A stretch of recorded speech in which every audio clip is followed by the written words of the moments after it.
Celui qui ne prend pas sa croix et ne me suit pas n'est pas digne de moi. Celui qui aura conservé sa vie la perdra, et celui qui aura perdu sa vie à cause de moi la retrouvera. Matthieu 10, 38, 39. C'est à l'occasion du départ des 12 disciples qu'il envoie vers les brebis perdues de la maison d'Israël que le Seigneur fait retentir l'appel à porter la croix. Il avertit ses messagers des tribulations qui les attendent. Les ennemis d'un homme seront les membres même de sa famille dès que les droits du Christ s'opposeront à la volonté des siens. L'heure viendra que les difficultés surgiront et qu'il faudra faire un choix entre ce que Dieu demande et ce que veulent les parents, peut-être un père, une mère. L'épée est là, qui va faire son œuvre de séparation. Obéissant à l'appel, le disciple prendra la croix et suivra le Seigneur jusqu'au crucifixion. Même si la décision prise élève une barrière entre lui et les siens en provoquant la discorde et la mésintelligence. Nous sommes tellement habitués à comprendre l'expression « prendre sa croix » dans le sens d'être préparé aux épreuves de cette vie qu'il y a danger à ce que nous oublions le sens original, qui est de se préparer à aller jusqu'au crucifixion. Telle fut la part du Seigneur. Lui qui a ordonné d'honorer père et mère dut prononcer un jour ces paroles sévères, qui est ma mère et qui sont mes frères.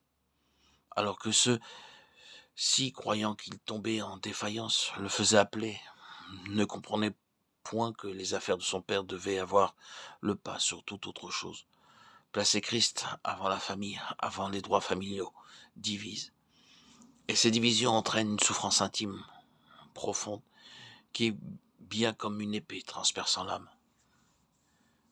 L'élément charnel, psychique de l'affection est alors détruit. L'âme purifiée s'ouvre à l'amour divin, sous l'action du Saint-Esprit.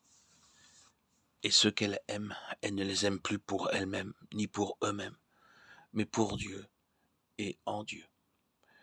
La vie inférieure a fait place à une autre vie, d'ordre supérieur. L'âme, avec sa personnalité, sa capacité, subsiste.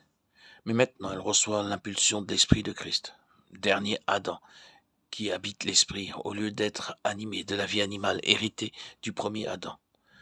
1 Corinthiens 15, 45, 48. Dans l'évangile de Luc, l'action de la croix sur les affections psychiques humaines est mieux définie. Elle est décrite avec plus d'énergie. C'est le mot « haïr » qui est employé. Le Seigneur dit « Si quelqu'un veut venir après moi et ne hait pas son père, sa mère, sa femme, ses enfants, ses frères et sœurs, et même sa propre vie, il ne peut être mon disciple. » Luc 14, 26.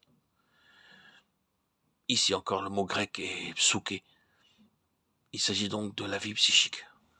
Dans le passage de l'évangile de Matthieu, il est surtout question de choix, de préférence, de première place.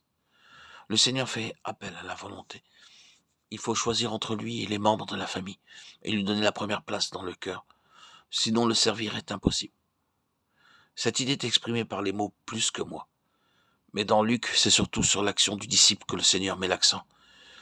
Une décision virile concernant l'élément naturel, psychique, des affections. Il faut haïr sa vie, psouké, pour que les affections soient purifiées, sanctifiées.